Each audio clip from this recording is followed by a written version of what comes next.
Hey, how you guys doing? Today, we're here with Jim Nemastil, a 35-year-old home inspection vet that has all types of licenses from radon to pest to termite and also lead, former lead assessor. I'm a lead assessor, and I've been inspecting homes also for not nearly as long as Jim, but probably 33 years. And today, we're going to talk a little bit about this Lead Safe Cleveland Coalition. See, I don't know if you're all aware, but they're going to start changing the laws here in Cleveland real quick on lead paint in homes.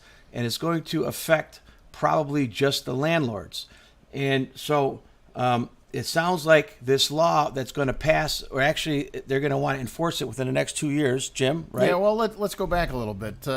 Why was this Lead Safe Cleveland Coalition formed? It was formed because the city of Cleveland has failed over the last 30 years in its attempt to reduce significantly the number of children that have been lead poisoned. We had Michael Wett, he was going to do something. We had Jane Campbell that's going to do something. And now we have Mayor Jackson who's going to do something. All have failed in substantially reducing lead poisoning in the city of Cleveland. So we have this Lead Safe Cleveland Coalition, and what we want to do is we want to give them some advice, okay? There are a lot of people, very intelligent people, a lot of good organizations that are working in coordination with this Lead Safe Cleveland Coalition, but Mark and I are going to give them some advice to make it very easy for them to reduce the number of children being poisoned in Cleveland. And just so an example would be your neighbor who owns the house has peeling paint, and he scrapes the paint improperly onto your driveway, and now you have peeling paint chips on your driveway, and you're the one that's got to clean it up because you're a landlord. So the children get poisoned in your home. They're also going to get poisoned in the homeowner's home. So there's something wrong with this whole program right off the bat. Okay, as Marko was saying, most of it, or all the legislation now proposed, and even a ballot initiative that's being proposed by a group called Clash, are just pointing to the landlords. It's more than the landlords. It's everybody in the city has to become aware of what the poisons children, okay? And how do you stop poisoning children in the city of Cleveland? You enforce the laws that are currently on the books, okay? And they already have the laws that are on the books for this. So what poisons children in the city of Cleveland? The lead does, but how does the lead get into the children? We have peeling paint on many of the homes. We have paint in the soil that's poisoning the kids. We have paint chipping on the front porches that are poisoning the kids. And we have paint on the window frames that are poisoning the children. These are the four areas that if you eliminate these, you're going to eliminate a majority of children being poisoned in the city of Cleveland. So what do you want to advise the coalition to do? First of all, I think they need to, if they're going to do anything, it needs to be done on a fair, not just, I don't want to use the word fair, but homeowners. There's a lot of homeowners in Cleveland, correct? Don't the homeowners have to take care of their paint, have that inspected as well? I think? Well, you want something that's fair, but also you want to do something that's not ruled unconstitutional. That's unconstitutional. Yeah, well, they passed a law in the city of Toledo stating that only landlords have to get their houses inspected and cleaned up, and the judge said it's not fair. So the city has to, again, enforce the laws that they have on the books.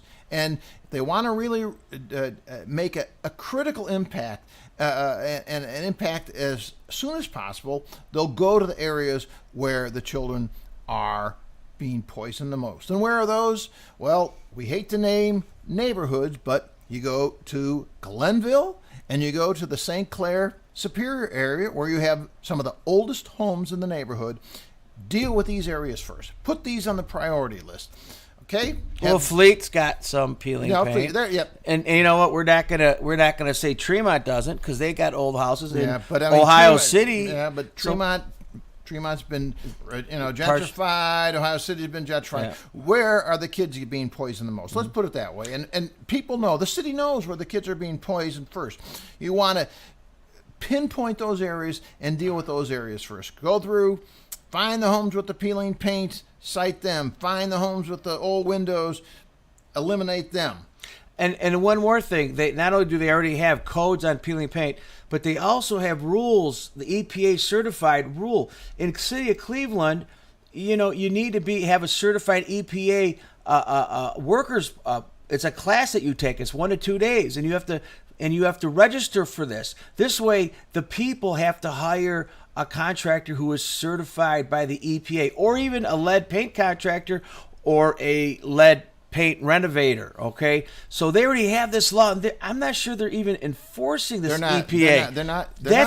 This is what they need to enforce, is the EPA regulation on the contractors. I'll ask the city inspectors, how many times have they gone up and down the streets of Cleveland and cited people that have been painting homes improperly and not following EPA standards or good, safe lead standards? Okay, you got to put plastic down on the ground, and you got to pick up the plastic. You got to protect the workers.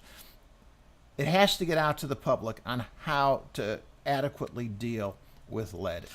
And these contractors, they know the difference between lead that is vertical surfaces that's not mountable, chewable, or friction or impact. If you got impact surfaces like a deck or a floor, well, you got to do something different. Homeowners don't know what to do, and a lot of landlords don't. So the EPA people do this. I mean, if you got window friction, how do you handle that? You just can't paint it because there's friction. Mountable, chewable. Kids can chew on sills. How do you deal with it? So everything has to be dealt with differently, and that's why you have EPA certified contractors. They're not enforcing it. That's what they need to enforce. They don't need to enforce this Lead Safe Coalition, which is going to go target just landlords. And what had happened in Boston 30 years ago, Boston did this, and guess what? The lead inspectors in Boston said, I'm not inspecting for lead. I'm just going to go buy the houses, because the landlords were running away from them because they'd have 10-unit buildings that just couldn't. It wasn't even justifiable to spend the money because the values weren't there. Well, Cleveland values aren't that high either in some areas. So you got to be able to work with the people, and you just can't target the landlords because, frankly, landlords are in it for business. And if you take their money from them, they're going to get out of it. And you're going to have a lot more kids that don't have lead houses. They're not even going to have houses, period. Marko mentioned EPA certified lead abatement contractors. Keep in mind that the state of Ohio is the primary source of controlling what goes on in lead, and they have to work with the city of Cleveland. And my suggestion would be is that the state Department of Health, working with the city of Cleveland, should work on training homeowners and landlords that they could actually do the work themselves. Okay? I believe that if they do that, they would make a huge impact. So instead of citing landlords randomly, okay, you should go talk to everybody in the neighborhood and have a class and talk to everybody and tell them how we could fix this problem. Well, train them. More than a class, you should have a medium blitz. Okay? Get the support of the major TV stations. You should go to Google, go to YouTube, and tell people how people get poisoned with lead. People still think, oh, they're chewing the lead. The little kids are chewing the leads. It's the dust that gets into their mouths, sucking their gum, crawling on soil that's contaminated, crawling on a front porch that's contaminated. Marko and I have an experience long, long time ago. There was that poison, the woman whose child got poisoned, and she was cited. Marko and I went over there, and we looked at the house, and we immediately found out what the situation was. Peeling paint on the garage, sand next to the garage, dog tied up next to the garage. Around a perimeter, peeling paint. And the guy came home every day, petted the dog, came into the house, didn't take off his boot, and we asked the lady, well, how much sand do you have in your kitchen every day? And she said, oh, I get around a cup, or around a quarter cup of sand I sweep up every day. Yeah, well, that's sand full of lead dust. And so, I guess the bottom line is that this coalition, I'm thinking they're going in a totally wrong direction. They're going to do nothing but damage the city. The city already has knocked down so many homes, and we have so many homes that need to be fixed, and they're not even fixing them. Now we're going to throw this whole lead at the landlords. I think we need to do this slowly, and we need to do it throughout the whole city, not just the landlords, the homeowners. Now, as my mother would always say, the path to hell is paved with good intention. Well, the Lead Safe Cleveland Coalition, they have good intentions. They want to get rid of the lead, which is good. But I think what Marko is aiming, and we are aiming at, is you got to enforce, enforce the laws that you have there. Okay, hire inspectors to cite every home that's got peeling paint, that has peeling windows, and then educate the population.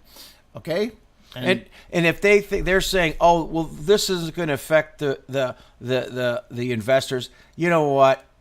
You need to go back in history and look at all the other cities in the country where it did affect them. I mean, it devastated cities when they did this to investors. Because investors, if they have 30 houses and they get cited one day, they may just say, I'm out of here. Okay? And that's what happened in a lot of cities like Boston 30 years ago. This isn't new stuff. This is not new stuff. The history will repeat itself. And another thing, and we'll end this shortly, is that enforce in the areas where you have the most lead poisoning. Okay, you don't want to go to some area of Cleveland where they have homes that were recently built, and they're going to and go to those, inspect those.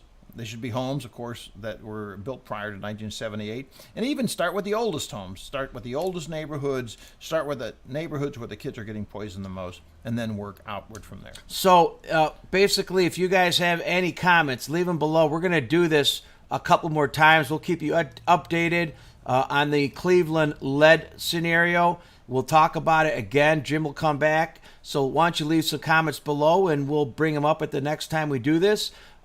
Please rate and subscribe and ring the bell if you want to see future videos. So thanks for coming on, and you guys have a nice afternoon, evening, and weekend. Thanks, Marko.